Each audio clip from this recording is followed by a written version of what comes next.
Well, good afternoon. Please be seated. I'd like to start with the permission of my British friends to just say a few words about the wildfires in Canada and the quality of the air here in the East Coast. It's blanketed the communities in the East Coast and the smoke this past few days. I just put out a more detailed statement, so for the press and for the people to see, but I spoke yesterday with Prime Minister Trudeau, and I've decided, I dictated a national interagency fire center response to Canada's request for additional firefighters and the fire suppression assets such as air tankers. We already have 600 American firefighters on the ground and been there for a while in Canada, including hotshots and the smoke jumper crews. And it's very important that affected communities listen to the guidance of their state and local officials from this point forward. To keep up to date on the air quality in real time, go to the app that we provided. It's called airnow.gov. And check on one another. And by the way, what you'll get is something that looks like this with a calibrated piece that says when the air is clean and when the air is dangerous and hazardous. And it dictates what to tell you the air quality in the neighborhood. Now, it's my honor to welcome Prime Minister Sunak to the White House. Rishi, you're probably tired of meeting. We met in March in San Diego to discuss AUKUS and with Prime Minister of Australia. In April, we were there for the 25th anniversary of the Good Friday Agreement in Belfast. We met and discussed again today the need to get the Stormont Institution in Northern Ireland up and running. Last month, together with our G7 partners in Hiroshima, we drove progress in everything from our shared support for the brave people of Ukraine to the common principles of engaging with China. Today in Washington, we have had important and positive discussions to deepen our bilateral economic relationship and expand our cooperation to shape the challenges and future for this remainder of this century. It's a testament to the depth, breadth, and I would argue the intensity of our cooperation and coordination, which has existed, continues to exist between the United Kingdom and the United States.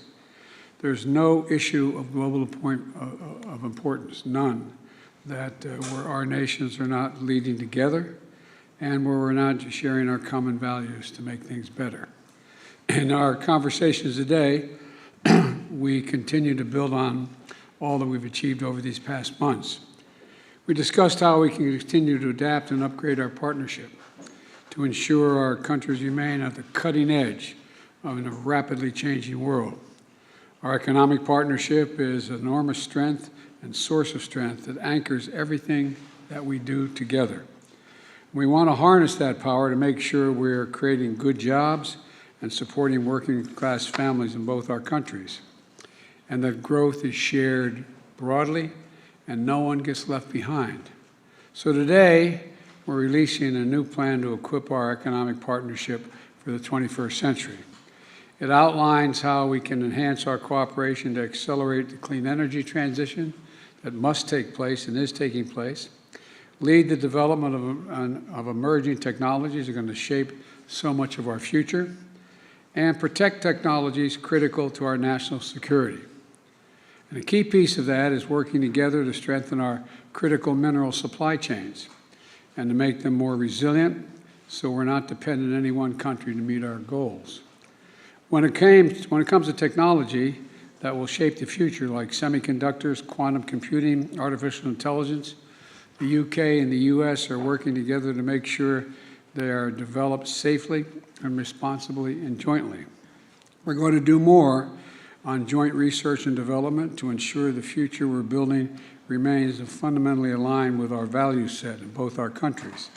And we're doing more to prevent technologies that are invented and developed in our countries from being used for military or intelligence purposes by countries that do not share our values.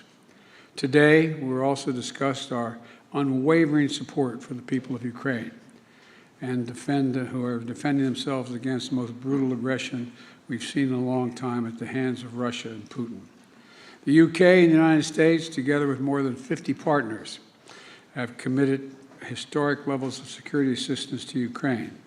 And I want to thank the Prime Minister for his strong leadership, contributing significant amounts of security assistance and training Ukrainian troops so they can effectively use the equipment and ammunition we've collectively provided them. And in bringing the world together later this month to drive support for Ukraine's long-term economic recovery. You're doing a great deal. So, Mr. Prime Minister, thank you for making the journey to Washington. Earlier this week, we marked the 79th anniversary of D-Day, and a timely reminder of the proud history of our nation's share and the values that we have long stood together to defend. That's the unshakable foundation of this special relationship, and it is a special relationship. There's no country closer to us than Great Britain. Today, as NATO allies, partners in innovation, as friends in a shared vision of the future, and our two nations are ready to meet the challenges of our time and meet them together. And I'm confident the United Kingdom and the United States will continue to lead the world toward greater peace, prosperity, and security for all. So thank you again, Mr. Prime Minister, and the floor is yours. Thank you, Mr. President. Before I begin my remarks, a word, if I may, on what happened in France this morning. All our thoughts are with those affected by this unfathomable attack, including a British child, and with their families. I've been in touch with President Macron. We stand ready to offer any assistance that we can. Mr. President, Joe, it is an honor to be here at the White House, and thank you for your very warm welcome. Not for decades has the relationship between our two nations been so important. The values we share, our belief in freedom, democracy, and the rule of law, have never changed. They never will. But what has changed are the challenges that we face. And standing here together, as our predecessors have done for generations, I feel confident that through the strength of our relationship, we can shape the world once again in our pursuit of liberty, prosperity, and the possibilities of a new age. And that begins with our highest priority, national security. Last time I was here in the US, we signed AUKUS, the most significant defense partnership in generations, because we recognize that the security of the Atlantic and Pacific regions are indivisible. And just a fortnight ago, in Hiroshima, President Biden and I stood with President Zelensky and our G7 allies in a powerful display of unity. The UK is proud of our contribution, including providing tanks, long-range weapons, and training Ukrainian soldiers. But let no one doubt, US leadership and resources are the decisive contribution allowing the forces of democracy and freedom to prevail. As I said in Congress, and I say again now to President Biden and to the American people, thank you. And just as we collaborate to protect our national security, so must we increasingly do the same to protect our economic security, on which our prosperity depends. Countries like China and Russia are willing to manipulate and exploit our openness, steal our intellectual property, use technology for authoritarian ends, or withdraw crucial resources like energy. They will not succeed. Today, we have agreed the Atlantic Declaration, a new economic partnership for a new age, of a kind that has never been agreed before. Yes, a partnership that protects our citizens, but more than that, a test case for the kind of reimagined alliances President Biden has spoken so eloquently about. That means new investment. This week alone, £14 billion of new American investment has been committed into the UK, creating thousands of jobs. It means stronger supply chains with a new action plan on clean energy. And it means reducing trade barriers in the technologies of the future with a new secure UK-US data bridge, helping tens of thousands of small businesses. An agreement to work towards mutual recognition of more professional qualifications in areas like engineering, and we're launching negotiations on a new critical minerals agreement. Once concluded, this will give UK companies stronger access to the US market. And we're building on our extraordinary shared strengths in cutting-edge future technologies, with joint research collaborations in areas like quantum, semiconductors, and AI. Now, our job as leaders is to ensure that this technological revolution makes us more secure and not less. Last week, the pioneers of artificial intelligence warned us about the scale of the challenge as well as the opportunity. The US and the UK are the world's foremost democratic AI powers. So today, President and I agreed to work together on AI safety, including multilaterally.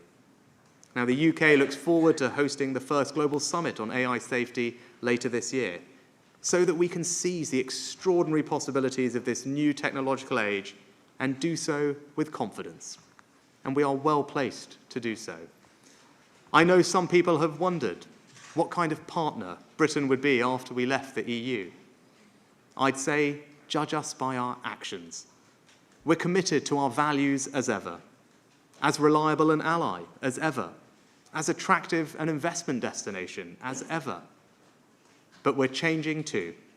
We're strengthening our relationships, not just with old friends like America and in Europe, but with new friends in the Indo-Pacific too. And we now have the freedom to regulate the new technologies that will shape our economic future, like AI, more quickly and flexibly. That is the future that we are creating in Britain, confident, proud, and free.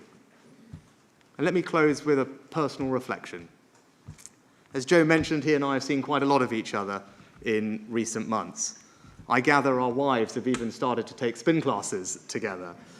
And we were talking earlier about our hometowns. Joe is very rightly proud of Scranton. And I was telling him a little bit about Southampton in England, where I'm from.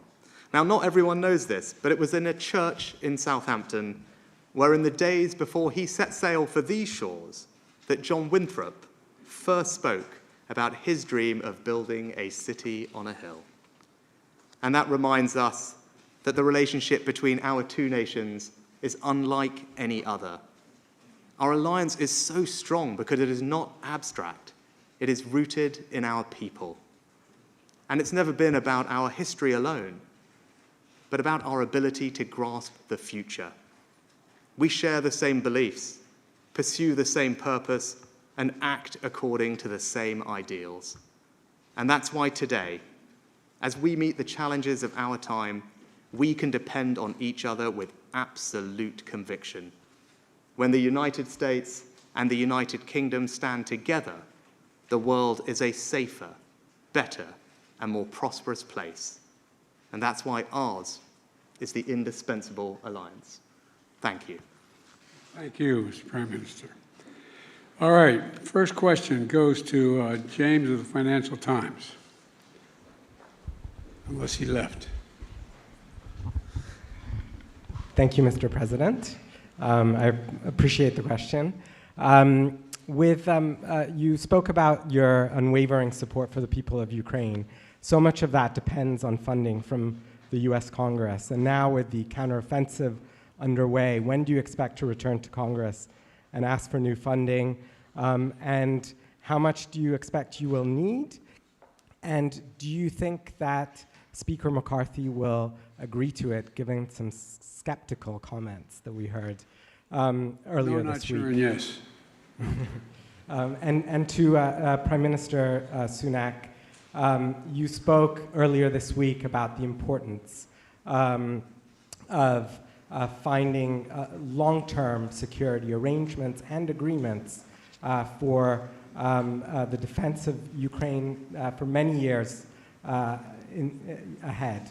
Do you think that, have you found a common position with President Biden on that issue? What's your preferred model for a long-term security agreement with respect to Ukraine? And does it need to be sorted out before the Vilnius summit? Thank you.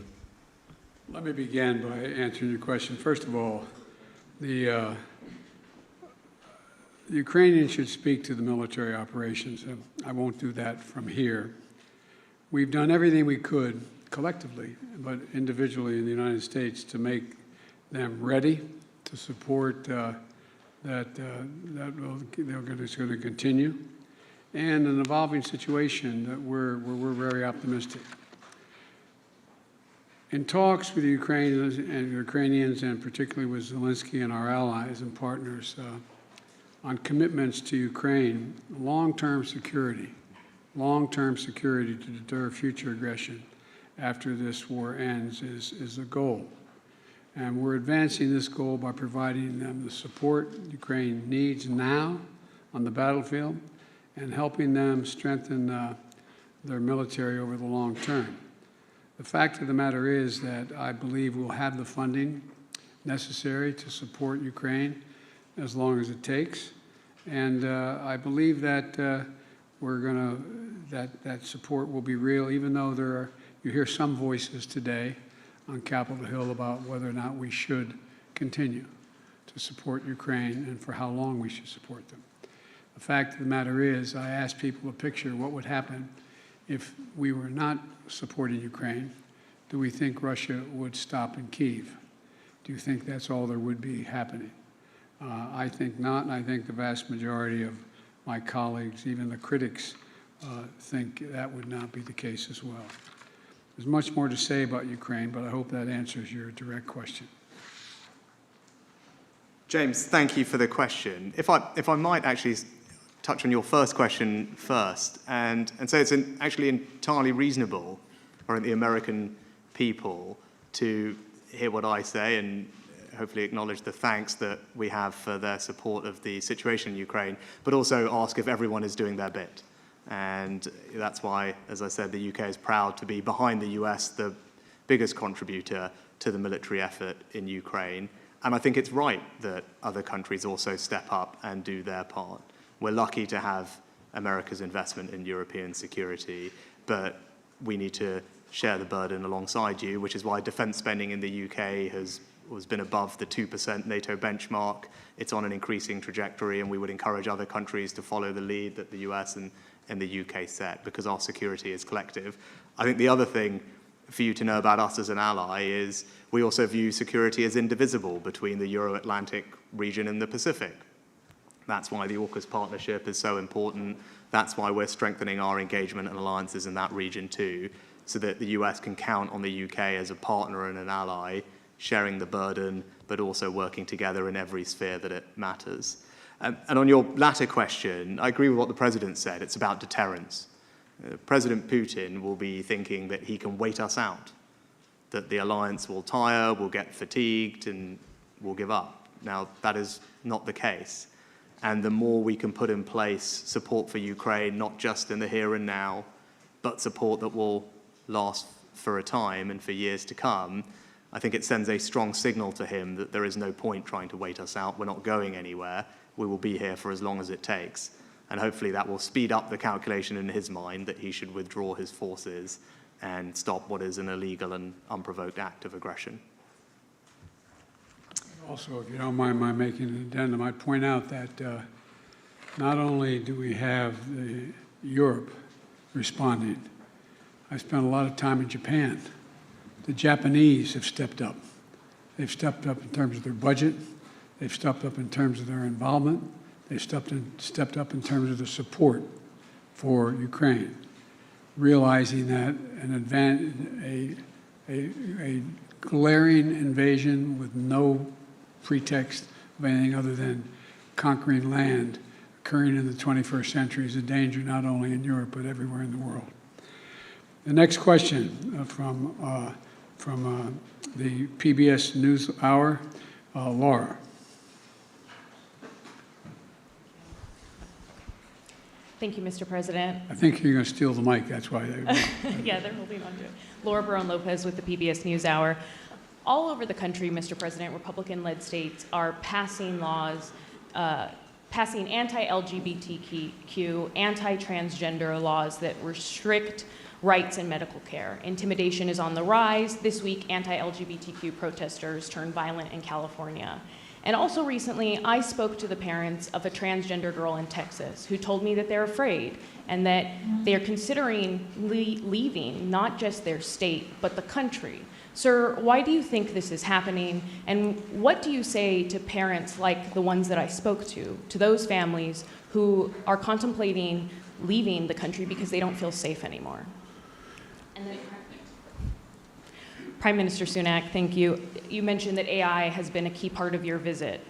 What are the US and the UK, what is the UK doing with the US to protect elections and democracy from AI-generated disinformation campaigns waged at scale by foreign actors? And you also mentioned the warning letters sent by AI leaders about the potential threat that this technology, if misused, can pose to humanity. How is regulating artificial intelligence going to be any different than what has been done at the global scale so far to deal with climate change, another existential threat? Let me answer your first question. First of all, maybe quietly when we finish this, you can give me the number of that family, and I will call them, let them know that the President and this administration has their back, and I mean that. Look, as President, I was proud to end the ban on transgender troops in our military, sign the Respect for Marriage Act, strengthen the civil rights protections for LGBT Americans, and advance LGBT human rights around the globe. But our fight is far, far from over because we have some hysterical and, I would argue, prejudiced people who are engaged in all what you see going on around the country. It's an appeal to fear, and it's an appeal that is totally, thoroughly unjustified and ugly.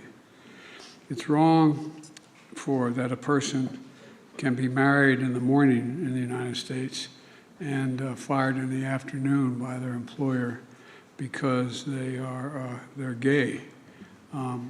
It's wrong that the violence and hate crimes targeting LGBTQ people is rising.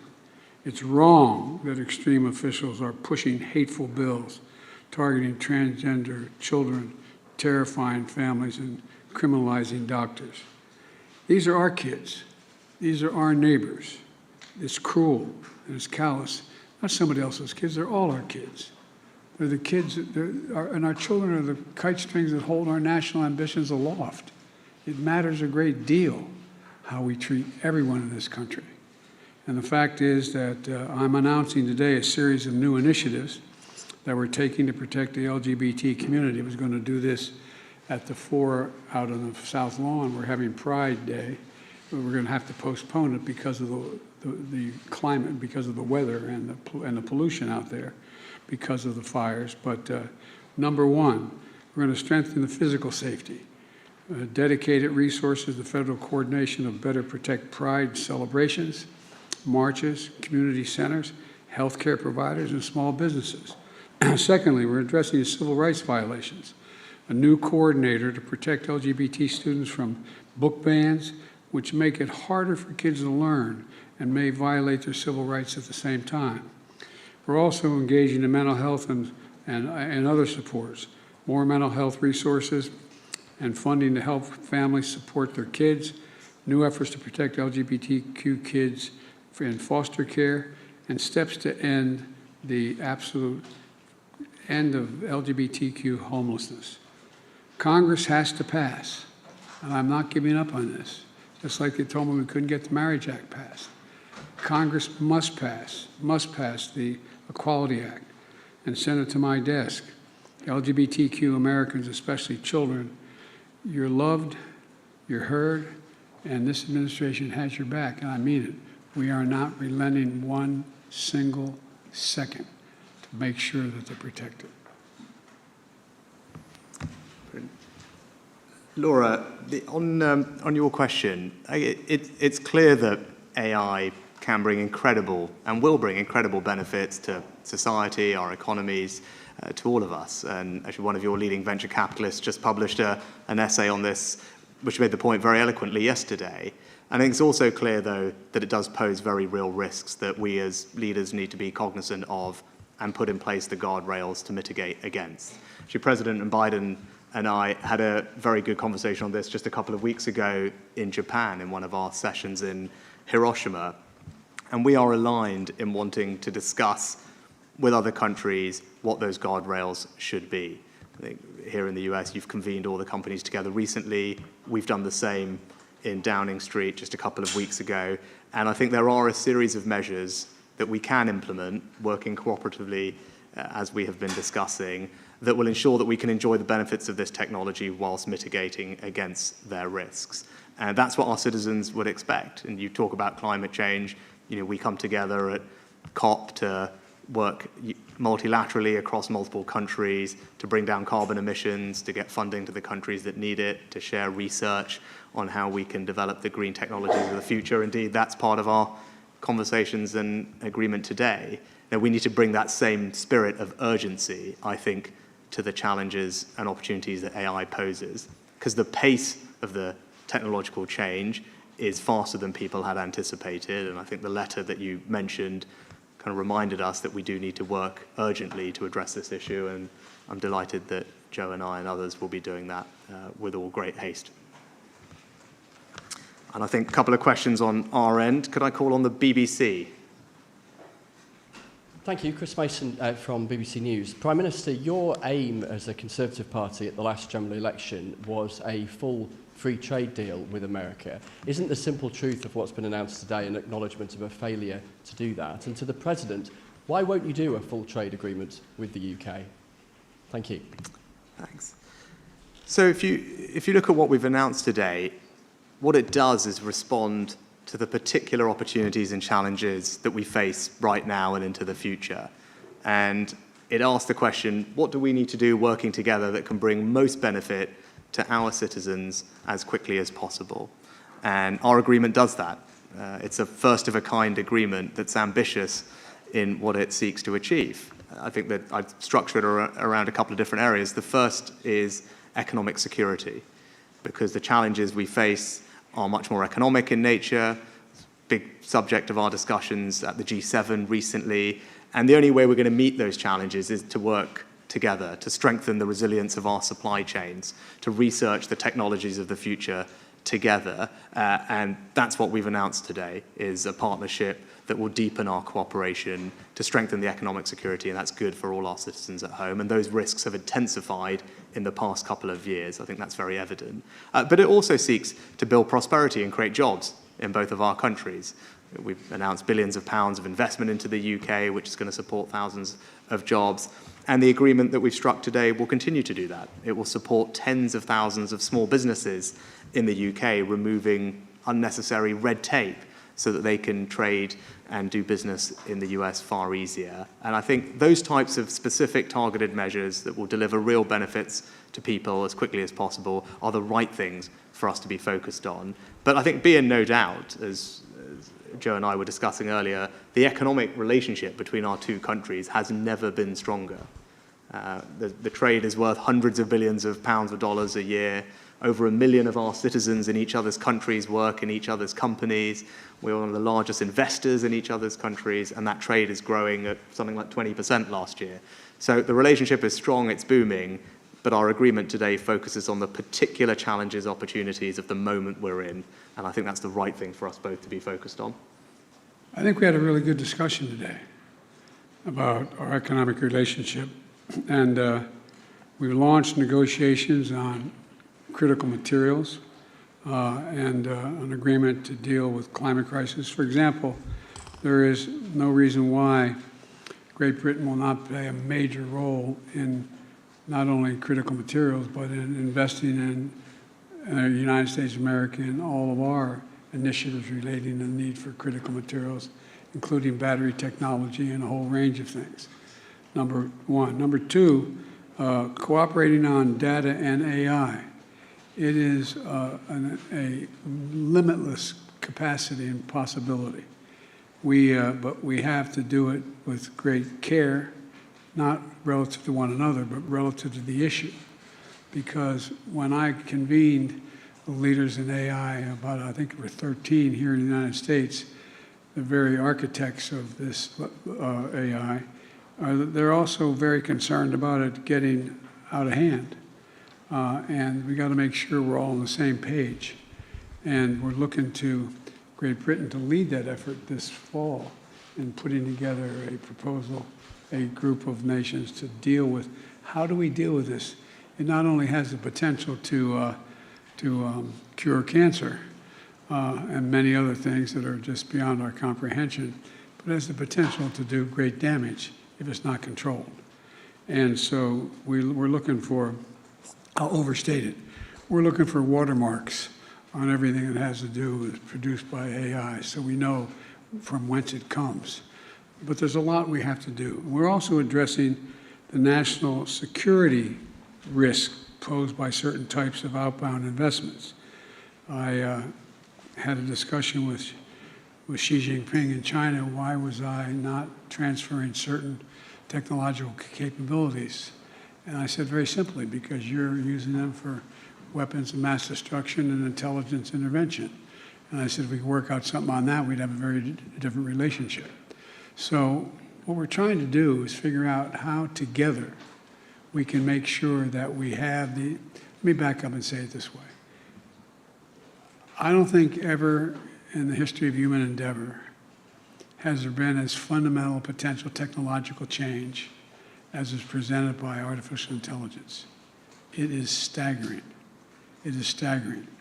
You have some of these leaders in the industry talking about how they're concerned whether a machine will be able to begin to think for itself, not need to be programmed. I mean, it's just, I know it sounds like science fiction, but it is close to science fiction, some of the things. It has enormous potential. And we're looking to Great Britain to help lead that effort to figure out a way through this so we're in full, total cooperation. Because there's no country we have greater faith in being able to negotiate this, not negotiate with individuals, negotiate our way through this, than the Prime Minister. And so we're in lockstep. Last question. Thank you. Last question is The Times. Thank you. Chris Smythe from The Times. Prime Minister, you've made clear your support for free trade, but is today's agreement essentially a recognition that in light of COVID, the growing threat of China and Russia's invasion of Ukraine, that the era of unfettered globalization is over? And if so, the US has made clear that it thinks that requires a much more interventionist industrial policy to respond to that. Why do you think that approach is wrong for the UK? And Mr. President, what do you say to those abroad who say that your new Washington consensus is simply a fancier way of saying America first? And in light of the warm words just now about UK-US defence collaboration, particularly in Ukraine, do you think it's time for the first British NATO Secretary-General in 2 decades? What's the last part of your question? I'm sorry? Is it time for a British NATO Secretary-General? Maybe. That remains to be seen. We're going to have to get a consensus within NATO to see that happen. They have a candidate who's a very qualified individual, but we're going to have we have a lot of discussion, not between us, but in NATO, to determine what the outcome of that will be. And with regard to the first part of your question you wanted me to respond to? It was about, is the new Washington consensus that you and your national security advisor set out simply another way of saying America first, which some overseas think it is? Well, look, my economic policy is totally consistent with what I think is in the interest of our NATO allies and our allies around the world. One of the things that I decided to do, and I find that the Wall Street Journal, and I'm sure there's someone here from the Wall Street Journal and other publications that are talking about Bidenomics. I didn't realize it was, I had Bidenomics going, but the bottom line was this, that the fundamental change is taking place in terms of international trade. Nobody in, at least very few people in the United States, and I suspect around the world, knew what a supply chain meant, what they were talking about, a supply chain. When we found out during the pandemic that the reason why we couldn't build automobiles was because the outfit that we got our semiconductors from in Southeast Asia had shut down because of the pandemic, we realized that I decided that no longer would we rely on one center of support for any of the things that are needed for our economic growth. And I made it clear to all our NATO allies and our partners as well that although we were going to generate for example, an AI capacity here, a semiconductor capacity here in the United States, attracting literally several $100 billion in investment, that was available to all of our allies, all of our friends, and they're investing as we are, and benefiting in a similar way. The bottom line here for me is that I think that the world is changing in a way that globalization is still real, but the measure of what we used to call in the United States trickle-down economics, where if the trickle-down economics resulted in both in Democratic and Republican administrations for generations, in making sure we found the cheapest labor in the world, sent the work to that neighbor or those neighbors who have the cheapest labor, and they send back their products. Well, I'm not doing that anymore.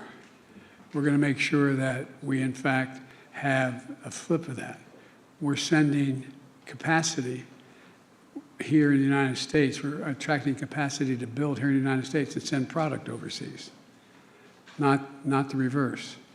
And I know it sounds simplistic, but it's working so far. And it's not going to hurt any of our allies or friends in terms of the trade piece of this. Matter of fact, I'm finding they're benefiting from it as well because they're engaging in it with us. And at home, they're doing similar things. So that's why we talked about the need to have relationships in terms of certain materials, the battery technologies, the share. We rely on Great Britain to produce a lot of that for us. So it is increasing trade, but right now it looks like it is because the United States is doing so incredibly well. It makes it look like it's only the United States.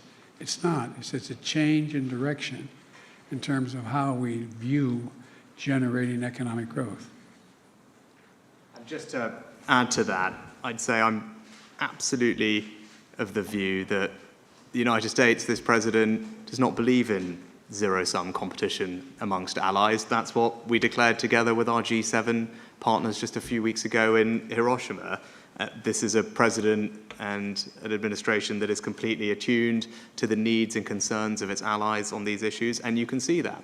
Today, as the president said, we are launching negotiations between the UK and the US on a critical minerals agreement so that the US can provide us with that interaction and cooperation we need. And the Atlantic Declaration that we've announced today just talks about strengthening, deepening our cooperation. It's not about looking in and being protection, it's about the exact opposite of that. And it's about strengthening that cooperation across the full spectrum of economic, technological, and other spheres. And that's what you will see. You'll see that from the president, you'll see it from me, you'll see the UK and the US working even more closely together on all the big economic issues of our time, because that's what the moment demands, and that's what our citizens need us to do, and that's what the president and I plan to deliver. It's not just our citizens. Look, the global south, there are going to be 1 billion people in Africa very shortly. 1 billion. At the G7, it was originally called Build Back Better World, but we're talking about there's a new PPI, anyway, an industrial policy that we're all signed on to provide the countries in Africa and in the global south an opportunity to grow, significantly grow, which benefits the United States, benefits Europe, benefits every country. Because the reverse is true. If we don't figure a way in which these countries can grow and participate and be able to build infrastructure. You know, the Chinese have a Belt and Road Initiative. Well, the Belt and Road Initiative turns out to be a debt and confiscation program. Not going very far. But what we're doing, and we're going to be doing it with our NATO allies, with the G7, is providing opportunities. For example, Angola should be in a position very soon to have the largest solar facility in the world, generating significant amounts of energy. Benefits us, benefits them, brings them into the 21st century in a way that they've never been before. We're talking about building, and I have my team putting together with other countries as well to build a railroad from the Pacific Ocean, from the Atlantic Ocean, all the way to the Indian Ocean. Never occurred before. How our departments of agriculture are working with these countries. So there's a significant amount of cooperation, not to hoard capacity, but to expand capacity, to further expand opportunity, because we all benefit from it. And one thing I've learned is that we are not going to be able to deal with the global warming, which is the most consequential threat to humanity, if we don't do it, unless we engage more together, not fewer, not less together. And so the United States will do what it can do well and invite all of our partners to be part of it if we can. Thank you.